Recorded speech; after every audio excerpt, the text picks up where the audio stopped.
Tablet, এই যে বড়ি। আসসালামু আলাইকুম। আমার এই যে এই মোরকাটা, এই যে এই মোরকাটা ধরেন আরও 15 দিন লাগবে তুলতে। তো পিএস তো মাসাল্লাহ বেশ ভালো নামছে, সমস্যা নাই, খারাপ নামে নেই, আলহামদুলিল্লাহ ভালো নামছে। তারপর আমি একটা ওষুধ ব্যবহার করতে চাইতেছি, সেটা হচ্ছে এই যে হলো টেনিস্কোর। এই টেনিস্কোরটা দেবো যাতে আমার এই গাছটা সতেজ থাকে, যেহেতু গাছের কোনো এখনও তেমন একটা সমস্যা হয় নাই, গাছ তাজা আছে।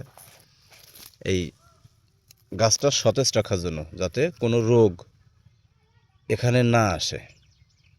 আর হলো এই যে আপনার ট্যাবলেট, এই যে বড়ি, এই বড়িটা দিচ্ছি হলো পেঁয়াজটা যাতে আরও একটু বড় হয়, যেহেতু আমরা 15 দিন 20 পরে উঠবো এই পেঁয়াজটা, এই কারণে আমি এই ট্যাবলেটটা দেব যাতে পেঁয়াজটা একটু বড় হয়। তো